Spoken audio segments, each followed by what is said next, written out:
The term sanctuary has become synonymous in legal and in social circumstances with the idea of asylum. And as we listened earlier on to the words from Matthew, and we listened to line 25, verse 25, "For I was hungry and you gave me food. I was thirsty and you gave me drink. I was a stranger and you welcomed me," which is the one that we particularly celebrate today. I was a stranger and you welcomed me. Sanctuary is considered a place of shelter, a place of safety from harm. In some minds, it is people seeking their protection, somewhere they would feel protected. And then for many people, particularly those, and most of us are, animal lovers, it is considered a place of safety for animals, an animal sanctuary. I'm sure all of us, when we see the images of the donkeys when they come on our screen, and we hear an appeal for money to protect donkeys in an animal sanctuary. And then in another more significant way, it is also a place of holiness. The sanctuary in some churches is the holiest place where the altar is placed. Not an aspect of non-subscription, but most certainly an aspect of the Catholic Church. The sanctuary is the holiest place. In ancient Greece, a sanctuary was a dedicated holy place. And it was, more importantly, it was owned by the deity. So whatever God was honored or celebrated in that particular building, that God owned the building, and that's what created it as a sanctuary. And this is a very important statement, because irrespective of whether you worship that particular God, you respected the fact that it was God's house, or at least that God's house, and that God owned a property. Therefore, no one could enter other than those who were tasked with worship or the maintenance of the property owned by the deity. This concept is very important because for centuries afterwards, it affected our way of thinking. This concept created a real sense of not being interfered with. We think of the Vatican during the Second World War, and we think of Monsignor Hugh O'Flaherty, the Irish priest who heroically provided sanctuary to over 6,000 Allied soldiers and Jews during the Second World War.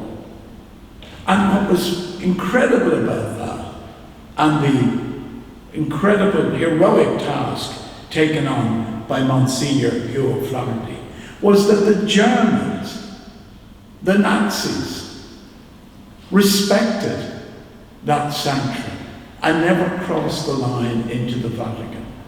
Always trying to encourage Monsignor O'Flaherty to come out, of course, so they could arrest him, which he never did, or if he did, he came out heavily disguised. But he was a heroic figure, and it was a true meaning of the concept of sanctuary. However, we live in different days, and the idea has long been disregarded, in my mind anyway, maybe I'm not correct in this, that a holy place is a sanctuary, or a sacred place is a safe place, where even the police might not enter if somebody claimed sanctuary in this building. I don't think that would be the case now. I think the police would enter to arrest or take that person away. And that is because we live in a more secular world where the concept of a holy place being a shrine, a sanctuary, is not universally accepted. Many things always go back to the Greeks. It would appear that the Greeks just about started everything. And in ancient times, because Greece had many city-states, they became, what we were singing earlier on, cities of sanctuaries. They, sanctuaries, were open to all people, and not just the people of the city. Wherever the sanctuary in that city was situated, no matter who or what you were welcome to come and visit. It was a neutral place, even for political meetings, even if you held views opposite to the authorities in that city, you could express them in the sanctuary in that city. Such as the Temple of Apollo in Claros, on the coast of Ionia. Greeks prayed and made offerings in their sanctuary, and it drew pilgrims in their thousands to the city sanctuaries, athletes and other travelers from all over ancient Greece. Olympia was the leading Panhellic sanctuary of the ancient world, and there were temples dedicated to Zeus. The idea was that no one would be excluded. No matter what the case was, everybody was welcome. Although, as we know, that wasn't really universal.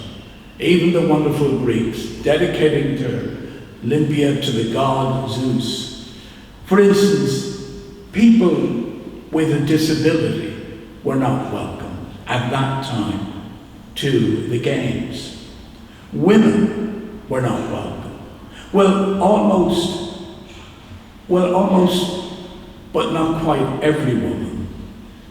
Married women suffered a sacred ban. So if you were a married woman, you couldn't even come and sit on the terrace at an Olympic Games, or you would be thrown off a cliff. However, there was a way around that. If you were a wealthy woman, you could subvert the ruling by buying a chariot or some other needed equipment for the sports, and then you were allowed to stay at the early Olympics. But again, although they said everybody was welcome, some city-states were banned from the Olympics for political or military reasons. And we still see this today with the Olympics, or indeed with the World Cup that's taking place at the moment. It's always a failure to keep the spirit of the ancient Olympics so that all can gather in the best of human spirit. Maybe it's just never possible. But the concept of the Olympics was that it was a sanctuary of sport. No matter who, what you are, no matter who was at war with whoever, they could come and participate. But slowly but surely, people were excluded. And the games were finally banned for political and religious reasons. In 390 CE, the Christian, and that's very important, the Christian Roman Emperor, Theodosius I, banned the Olympics. He did this to wipe pagan or other festivals that were not influenced by the now powerful Christian church. He was determined to enforce Christianity. So we were not always gentle, nice people singing songs about wonderful, cuddly little Jesus. At this stage, the Christians were the ones that brought the Olympics to an end because they didn't want anyone there who wasn't a Christian. And for over 1,000 years, the Olympics had survived before the coming of a Christian emperor. But they were survived because they honored Zeus and all the other Greek gods. You could take your pick, whichever one you wished. But now sanctuary is in its essence, shares the values of inclusiveness, safety, and indeed shared rights, the concept that we all live within the structure of equal rights. But when a stranger comes amongst us, we embrace them in those values. And that is what we are celebrating here today. And in the words for, I was hungry and you gave me food. I was thirsty and you gave me a drink. I was a stranger and you welcomed me. Some might think there is a limit to that generosity of Christian spirit. For instance, the noted Canadian scholar with a very strange name, Dr. Gad Saad, does think that sometimes there's an overindulgence in the concepts of altruism. His warning is that there are limits on our compassion. There are limits on our empathy. But many disagree with him on that. He believes we should be prudent and also remember that the host community may feel they're not part of what's happening and what values are being expressed. However, as I read earlier on in Matthew, that's not what Jesus expects of us. Jesus asks for the maximum, not the minimum, the maximum. And it's not easy. He really lays it on. And as I read earlier from Matthew, we are expected to live towards that. We are expected to seek the maximum that he asks of us. And as shown earlier, the verse is part of the parable of the sheep and the goats, applying to the final judgment when Jesus returns as a king, if people believe in that concept of Jesus. Those who are righteous followers and showed compassion. Jesus is saying, when you're showing concern to others, whether it's freeing people from hunger, clothing the naked, you are doing this directly to him. Directly to him. And you know, I've often mentioned here my Aunt Molly, who is a Franciscan nun. Molly firmly believed in that. I was in awe of how much she believed in that. My Aunt Molly firmly believed every time she washed and comforted a dying person that she was nursing the body of Jesus Christ. I'm afraid I don't reach that, but I admired her because of it.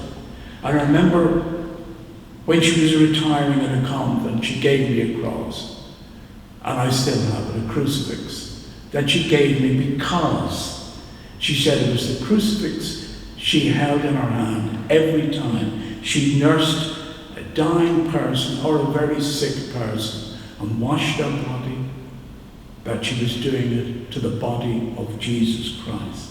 And that's what he says in Matthew. He says, you're doing it to me. No matter who, the humblest person, you're doing it to me. Now, it's not an exact symmetry to many of us who describe ourselves as Unitarians or liberal non-subscribers. Because we're very rational and so on, we don't always stretch our imagination to encompass such a poetic sense of Christianity. And yet it's there, fully in the spirit of the words from Matthew. To feed the hungry, to clothe the naked,